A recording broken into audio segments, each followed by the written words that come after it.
Ce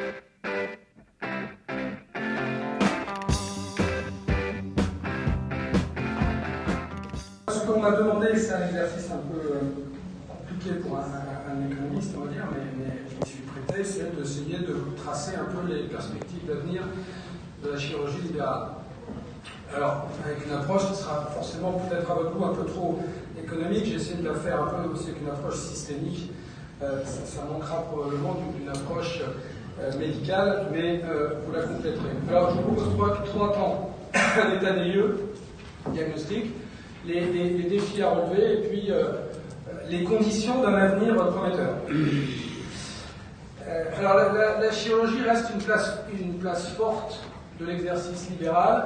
Dans toutes les sciences sociales, dont l'économie, on parle de la démographie, et vous avez plutôt une dynamique démographique qui est à peu près de 1% par an. Ça, c'est le nombre de chirurgiens. On verra tout à l'heure le nombre de chirurgiens libéraux. Et donc, on passe de 22 777 à 24 132. Et donc, si on projette, en conservant ce taux de croissance annuel moyen, on arrive à 26 000 chirurgiens en 2025. C'est à peu près 15% de la population des spécialistes. Et donc, c'est en croissance, contrairement à beaucoup d'autres populations médicales. Alors on a, si on continue un petit peu dans l'analyse démographique, on a une démographie chirurgicale qui se féminise. Alors ça n'a rien de spécifique, mais en matière de chirurgie, c'est évidemment que ça a des conséquences qui sont peut-être plus importantes que dans d'autres spécialités. Alors ça fait que la population est plutôt plus jeune, les chirurgiens, puisque les moins de 40 ans représentent 27% de la population contre 23% pour l'ensemble des médecins. Et vous voyez que la pyramide des âges est en fait relativement équilibrée grâce à l'apport des femmes qui, à moins de 45 ans, sont majoritaires, comme vous pouvez le voir sur ce graphique-là.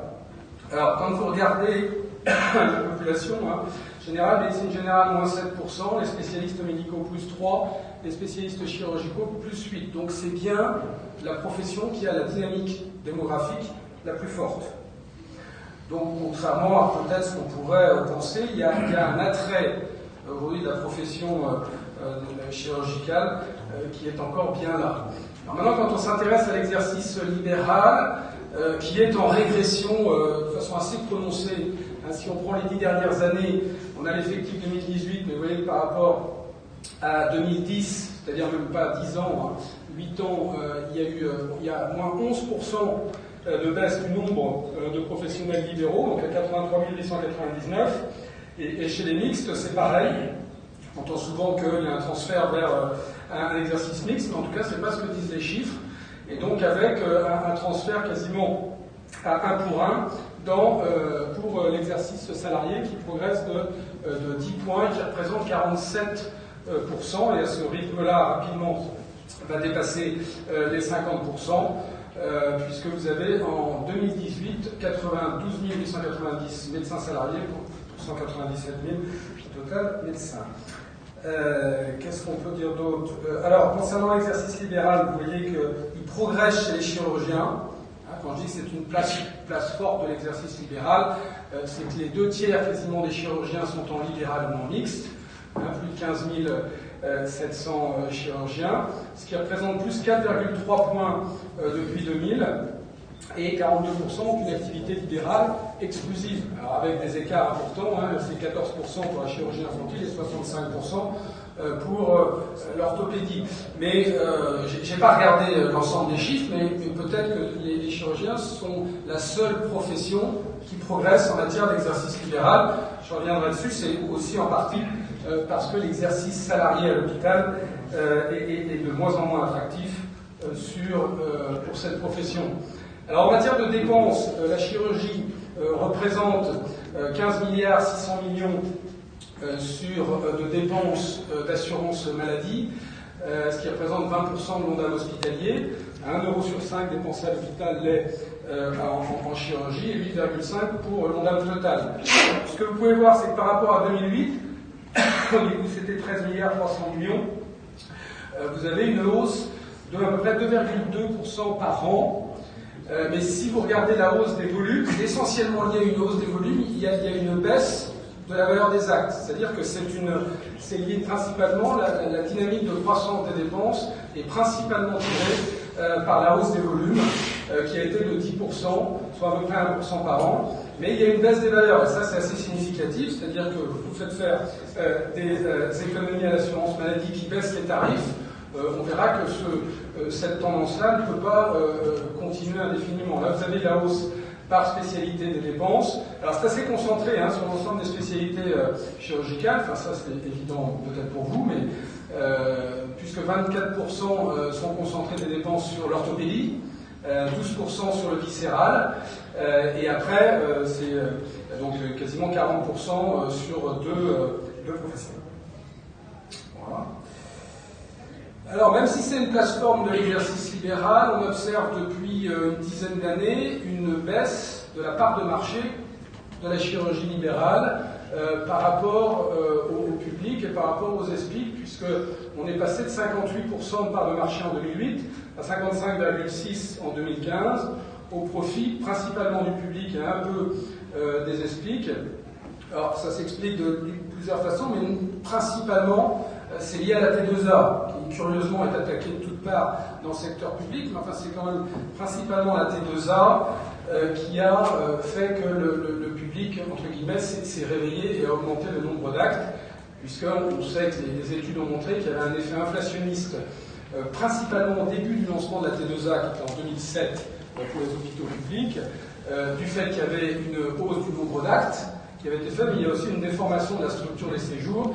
C'est-à-dire que comme il y a une grande différence entre la valorisation des séjours de faible sévérité par rapport aux séjours de forte sévérité, comme par hasard, les séjours de forte sévérité ont été multipliés par 2 après le lancement de la T2A. Alors, ce qui ne veut pas dire que ça a été quelque chose qui a été fait de façon malveillante du tout, mais c'est-à-dire qu'on a fait beaucoup plus attention à avoir le bon codage au moment où il y avait la T2A. Alors, toujours dans l'état des lieux, vous avez un leadership incontesté dans ce qui vient d'être présenté par Laurent en matière de développement de la chirurgie ambulatoire. Vous voyez que le nombre de places en fait a cru vraiment de façon très linéaire depuis 1996, donc c'est pas, je dirais, un réveil tardif de l'hospitalisation privée, c'est depuis une vingtaine d'années qu'une croissance à peu près avec un doublement du nombre de places, alors que le privé s'est réveillé tardivement, en 2009, où on voit que là, il y a une forte croissance du nombre de places. Donc, ce qui se traduit à droite, vous avez l'évolution du taux de chirurgie ambulatoire, avec à peu près 60% dans les cliniques contre 30% dans les CHR. On voit qu'il y a une forte croissance depuis 2013 dans les centres de lutte contre le cancer, pas tellement dans les ESPIC où il y a une croissance plutôt modérée. Et donc, je reviendrai, mais c'est une preuve d'une capacité d'adaptation beaucoup plus importante de l'hospitalisation privée et de l'exercice libéral par rapport au changement d'environnement, puisque la chirurgie ambulatoire représente un choc organisationnel, comme vous le voyez. Alors, il y a un groupement qui a été beaucoup plus intense de l'activité en libéral par rapport au public. J'ai juste pris, ça représente les 29 établissements qui avaient moins de 750 séjours par an en 2017. Et là, on voit qu'il y a 3 ESPIC et 3 cliniques, mais qu'il y a 23 hôpitaux publics. Et si le seuil des 1500 séjours qui est recommandé était appliqué, en rapport donc, avec un maintien ou une optimisation de la qualité, on fermerait 172 blocs dans 72 établissements, essentiellement des établissements publics. Quid de la situation si les seuils d'activité par chirurgien étaient imposés, puisque curieusement, on parle de seuil par bloc ou par établissement, mais il me semble que c'est plutôt des seuils par chirurgien qui sont pertinents, si on veut lier ça à la qualité. Dernière slide, je crois, là-dessus. Différentes choses. 14% des chirurgiens ont un diplôme étranger en 2016 contre 11% en 2012 et 9% chez les médecins généralistes. Donc vous avez plutôt un taux plus important de chirurgiens à diplôme étranger qui sont sans aucune connotation négative, ont généralement une formation, en particulier pour les diplômes extra-européens, qui est moins bonne. Donc avec un impact sur la qualité, qui sont concentrés beaucoup dans les centres hospitaliers de périphérie, où ils sont quelquefois majoritaires. 81% des chirurgiens sont au secteur 2 en 2015, contre 30% en 2000 et 13% en 2013. Alors ça, on verra que le financement, de mon point de vue, ça peut être quelque chose, s'il y a une chose qui peut tuer la chirurgie libérale, ça peut être ça. Mais on y reviendra tout à l'heure. 60% de vos honoraires proviennent des compléments d'honoraires en 2015 pour un total de 806 000, 77 000 par chirurgien libéral, c'est-à-dire que vous n'êtes plus financé majoritairement par l'assurance maladie, ça a l'air de choquer personne, mais quand on regarde ça, c'est-à-dire qu'on rembourse à 100% les lunettes, mais on ne rembourse pas, même plus à 50% les honoraires de chirurgien, c'est une allocation des ressources qu'on pourrait discuter, on va discuter d'ailleurs. Une moindre attractivité de la chirurgie en hôpital public. Il y a un taux de vacances de 29% parmi les PH, même de 41% pour ceux qui sont à temps complet, des conditions de travail dégradées, des écarts de revenus qui sont assez importants, taux de 90 000 € en moyenne pour un PH en fin de carrière chirurgien. Donc on verra une moyenne de 150 000 €. Là, évidemment, sauf pour les 1400 chirurgiens de l'hôpital public qui font une activité libérale et qui touchent à peu près 111 000 € de complément d'honoraires en 2 jours. Par semaine par rapport à ces compléments d'honoraires. C'est l'exercice libéral finalement qui sauve la chirurgie dans les CHU. Sans l'exercice libéral, je ne suis pas sûr qu'il y aurait beaucoup de chirurgie dans les CHU. Alors, les grands défis à relever, hein, je ne prétends pas être exhaustif sur ces défis, mais j'essaie de prendre les 5 plus importants. Il y a un défi de la sécurité et de la qualité. Arrivée de médecins à diplôme étranger baisse la qualité, la baisse estimée de la qualité de la formation des internes. Alors ça, c'est en vous écoutant, hein, je ne me permets pas de porter ce jugement-là par l'extérieur, mais en vous écoutant, il y a une baisse de la qualité de la formation des internes, il y a un moindre compagnonnage pendant l'internat. Donc ça, évidemment, sur le long terme, c'est quelque chose à considérer. Forte autonomie nécessaire dans le privé pour des jeunes chirurgiens dont la courbe d'expérience est moins avancée à la sortie de l'internat.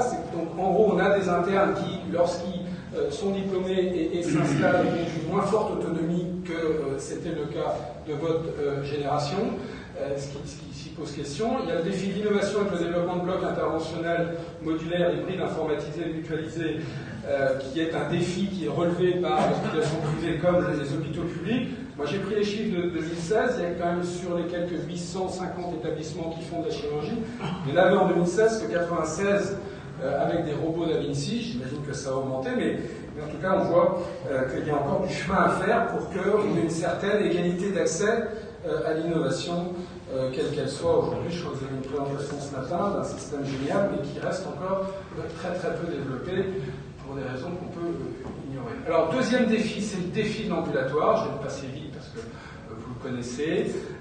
Clairement, pourquoi est-ce que le privé a pris les devants au-delà des raisons économiques? C'est une capacité d'abord à se restructurer beaucoup plus rapide, puisque le privé a supprimé à peu près 41% de lits depuis 20 ans dans les cliniques contre 27% dans le public. Hein, je parle par rapport à des lits de chirurgie.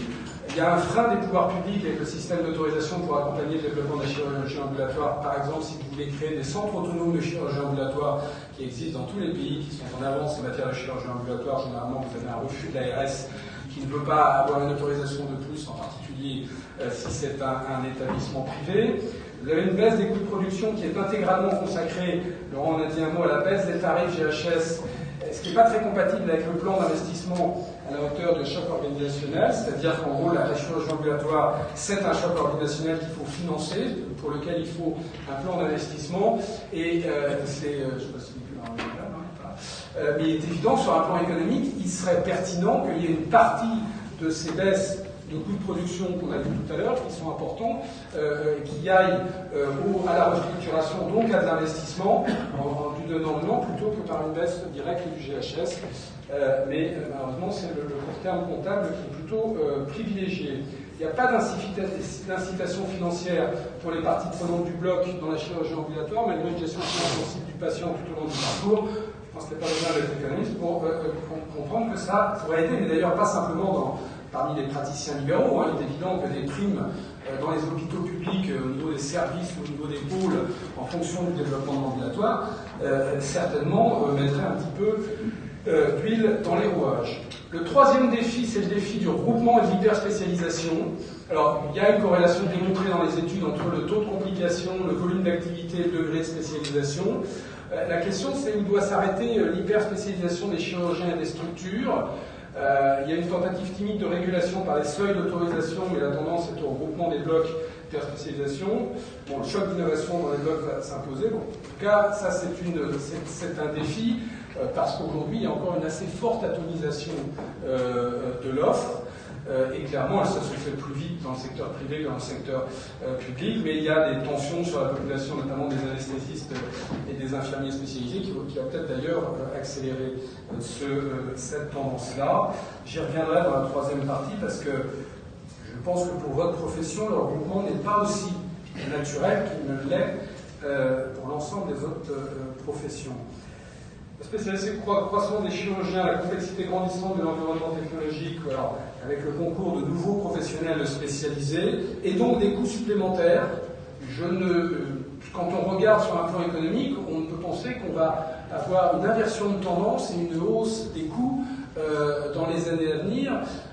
Non pas qu'il va y avoir du laxisme, mais c'est tout simplement les technologies et les besoins de main-d'œuvre supplémentaires dans un bloc vont entraîner une hausse probable des coûts, mais évidemment pour une meilleure prise en charge et pour des résultats meilleurs. Bon, mais aussi permettant d'opérer des gens plus âgés et donc augmentant les volumes, et tout ça pour le bien de la collectivité. Dans le soin, il y a la pluridisciplinarité qui devient une exigence de sécurité et d'efficacité. Probablement que les RCP qu'on voit en oncologie, tout ça va transformer un peu votre vie professionnelle. C'est déjà le cas, je crois, pour certaines spécialités en bariatrie notamment. Progrès technique et innovation en chirurgie, plus tension sur la démographie des praticiens. Donc on a une concentration accrue des sites chirurgicaux pour garantir l'égal accès à des soins de qualité. Aujourd'hui, on est en fait dans parce qu'on est dans une transition, dans une assez grande inégalité. Pas simplement parce qu'il y a des différences de qualité, mais parce qu'il y a des différences d'équipement et de structuration dans l'accès à une innovation égale à travers les territoires.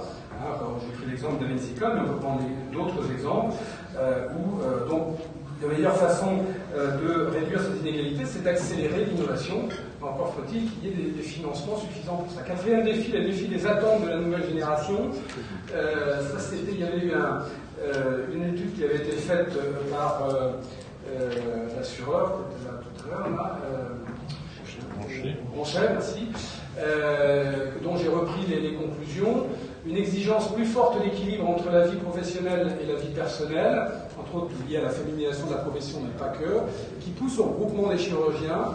Acceptation de travailler dur, mais sur un temps concentré pour disposer du temps libre. La question, c'est pas qu'on a une génération qui est moins courageuse que l'autre, c'est qu'elle tient à son temps libre et donc elle peut bien travailler intensément, mais sur un temps limité. Le contexte de judiciarisation plus forte aujourd'hui qu'hier rend les jeunes plus averses au risque, plus enclins aux normes et aux procédures. Donc il y a un arbitrage entre sécurité et innovation des pratiques, et le rôle d'aiguillon de la chirurgie libérale qui est à conserver, mais qui dit innovation dit prendre un certain nombre de risques et donc pas forcément se coller à toutes les normes et à toutes les procédures. Autonomisation plus tardive des jeunes chirurgiens, ce que je disais tout à l'heure, la courbe d'apprentissage étant très longue, le manque de pratique de la jeune génération nuit à leur autonomie une fois installée. La réforme de l'internat va-t-elle régler ou aggraver ce problème? En tout cas, c'est une question, mais il faut espérer qu'elle règle évidemment ce problème-là qui est vu aujourd'hui dans les blocs quand on interroge les chirurgiens. Dernier défi, c'est le défi de l'accès pour tous de l'hospitalisation privée. Alors d'abord, il y a deux phénomènes à mon avis. Il y a un premier qui est la concentration du marché de l'hospitalisation privée dans le giron des 3-4 groupes détenus par des fonds d'investissement dotés d'une approche capitalistique de court-moyen terme, qui pose clairement le risque d'une sortie accélérée des cliniques, des activités les moins rentables et d'une sélection accélérée des patients.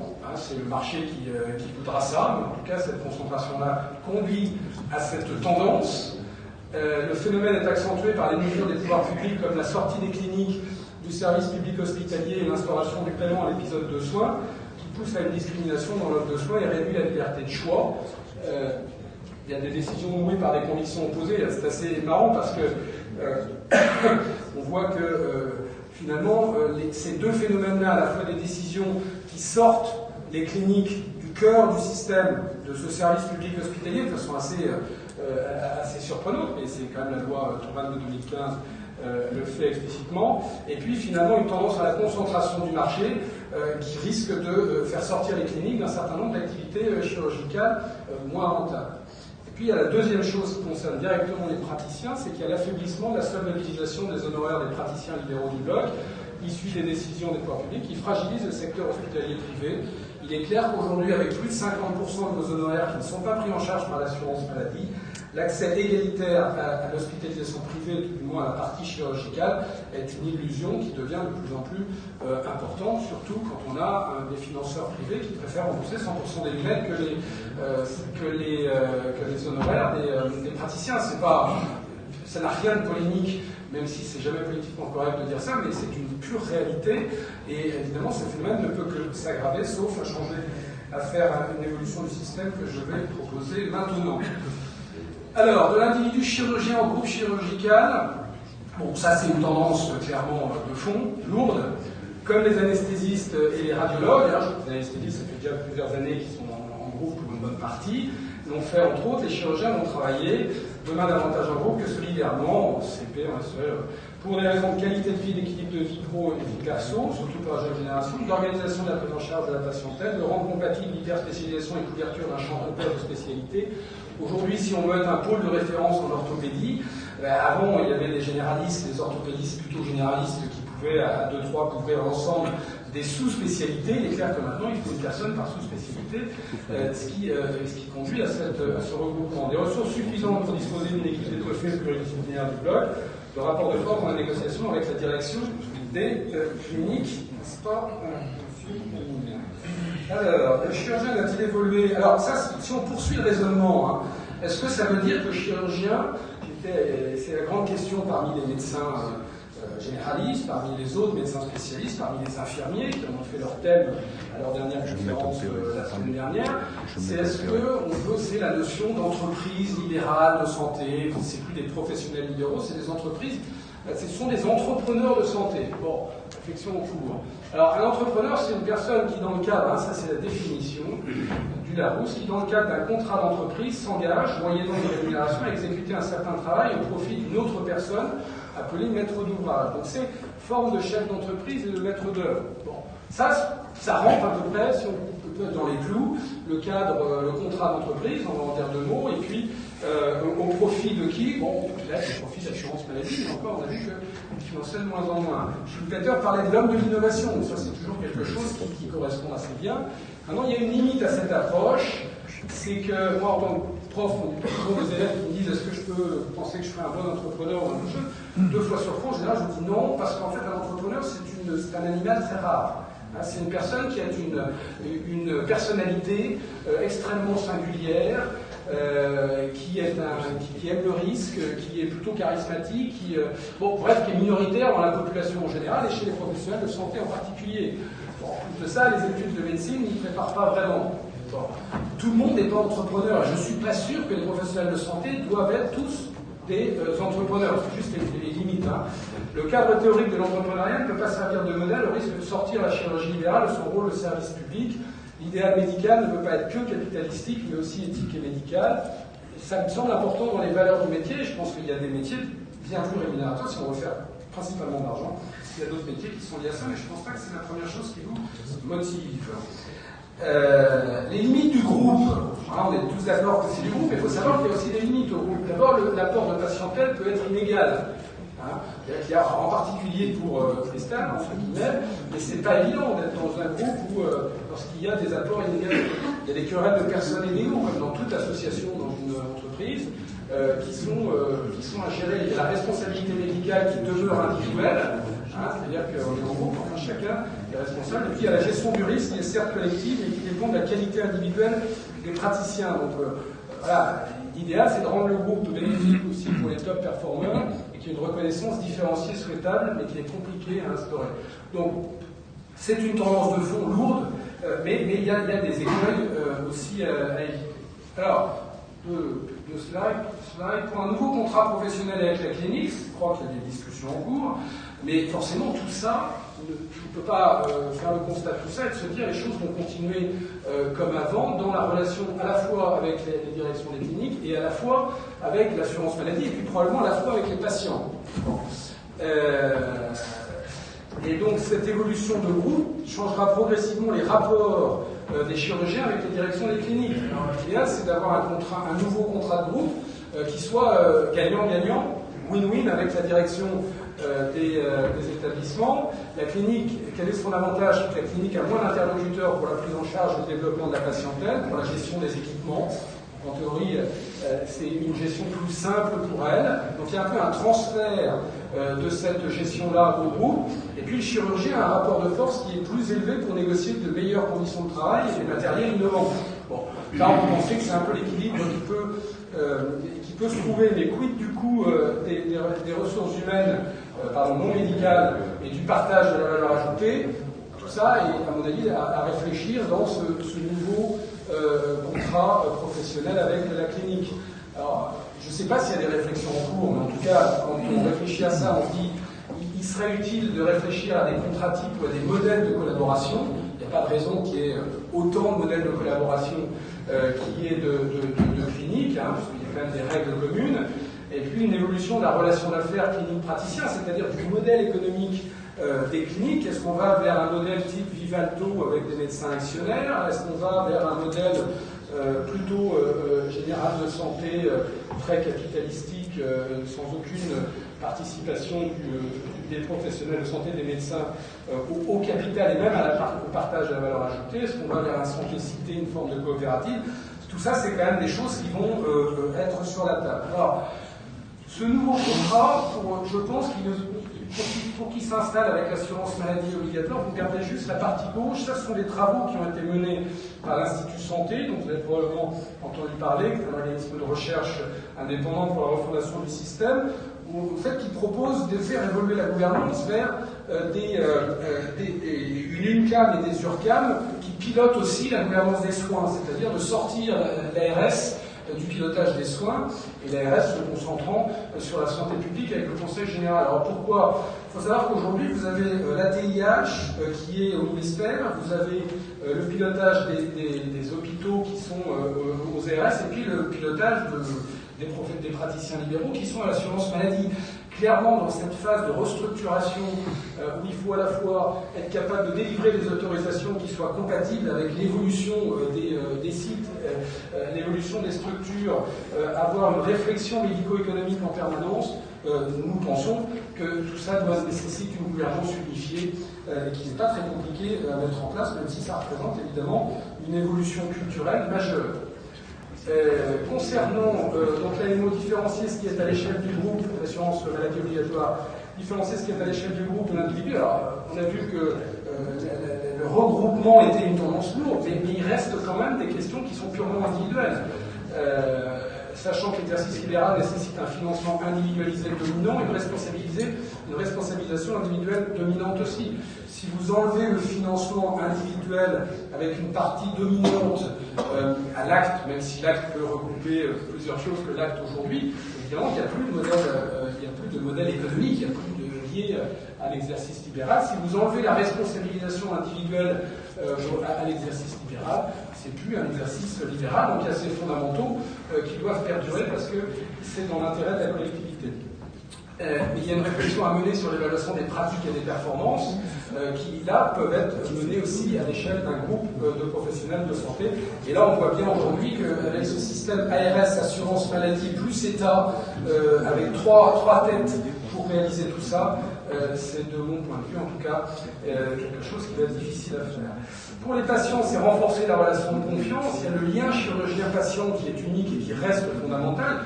Il y a aussi anesthésiste-patient, mais en tout cas, le patient souvent choisit un endroit pour le chirurgien qui exerce, et donc son libre choix l'est aussi. C'est pas parce qu'il y a un regroupement de professionnels de santé que le patient doit pâtir de son libre choix, sans quoi, évidemment, on affaiblit le système. Le groupe peut apporter des services qui renforcent la qualité de la relation, ça peut être un renforcement de la qualité de la relation. Dernier point sur le nouveau financement des actes, avec donc une majorité de votre financement et des choses vont plutôt en s'accroissant qui est dans les mains des OCAM, aujourd'hui se pose véritablement la question de l'accès à l'hospitalisation privée concernant la chirurgie, puisqu'on sait que le système d'OCAM n'est absolument pas un système égalitaire et efficace. Donc il y a un faible potentiel de développement des honoraires par délégation d'actes. On peut faire les ophtalmos. Alors après, on peut développer vos honoraires, mais les ophtalmos font de la délégation d'actes avec les orthoptistes. Il est clair que c'est beaucoup plus difficile, voire impossible dans vos professions. Mon point de vue, là qui est un point de vue personnel, c'est que la bataille de l'opinion publique, elle est perdue sur les compléments d'honoraires, c'est-à-dire qu'en gros, votre rémunération est majoritairement composée de compléments d'honoraires, et rendre acceptable cette phase qui ne sont plus des déplacements d'honoraires, mais qui est une partie intégrante de votre rémunération. Et je pense que cette bataille auprès de l'opinion publique, elle est perdue. Aucun politique n'est prêt à défendre cette situation-là, parce que les compléments d'honoraires, dans l'esprit des gens, restent des dépassements d'honoraires, et donc en grande partie de l'abus. Or, c'est la condition de survie de la chirurgie libérale. Alors, on peut se dire, votre rémunération est déjà très importante et augmente. Mais en fait, pas tellement. Quand on regarde d'abord, si on compare par rapport à l'étranger, vous êtes 3 fois moins payé que les chirurgiens américains, à peu près souvent 50% moins bien payés que les chirurgiens d'autres pays libéraux. Et surtout, quand on regarde de 2011 à 2015, on voit que le taux de croissance annuelle est de 0,30%, sur les chiffres de la CNAMS, de hausse, c'est-à-dire en fait des honoraires qui sont d'une rémunération qui est inférieure à l'inflation. Donc vous perdez du pouvoir d'achat, et ça c'est parce que vos charges augmentent, puisque quand on regarde les honoraires totaux, ils ont augmenté de 40 par an de 2011 à 2015. Vous êtes moins bien payé que les ophtalmologues et que les radiologues. Est-ce que la prise de risque, est-ce que ça justifie par rapport à la prise de risque? C'est ça qu'on parle, mais ce qui me paraît intéressant là, c'est qu'on voit bien que ce système-là, on a essayé de le contrôler en véritablement limitant votre rémunération. Et après les gilets jaunes, on pourrait bien avoir des blouses blanches, puisqu'on voit que c'est la base, le sommet de la pyramide, qui aujourd'hui a une rémunération qui manifestement ne répond plus à la hausse du pouvoir d'achat. Alors, qu'est-ce qu'on peut faire? De mon point de vue, on peut bricoler, faire ce qu'on fait depuis plusieurs années, mais on n'échappera pas, si on veut sortir par le haut de cette situation, une réforme systémique du système de financement qui redéfinisse les rôles entre la sécurité sociale, dont le rôle c'est de financer les honoraires des chirurgiens plutôt que les prothèses dentaires, une partie des lunettes, et donc de passer d'un système de financement à payeur multiple à un système de financement à payeur unique, qui permet une meilleure lisibilité de ce financement, qui permet de réduire les coûts de ce financement et qui permet d'allouer les ressources de façon beaucoup plus efficace. En conclusion, je dirais que la chirurgie libérale reste encore attractive et une place forte de l'exercice libéral. C'est la place forte de l'exercice libéral aujourd'hui. Elle a montré une capacité d'adaptation supérieure aux autres formes d'exercice face à la triple transition de l'environnement. On peut prendre l'exemple de la chirurgie ambulatoire. Parmi les 5 défis à relever, celui du regroupement et de son financement sont les plus stratégiques selon moi, et les solutions pour les relever dépendent aussi de la réussite de la refondation de notre système de santé sur ses bases historiques républicaines et non pas sur des bases étatistes à l'anglaise ou ultralibérales américaines. Merci.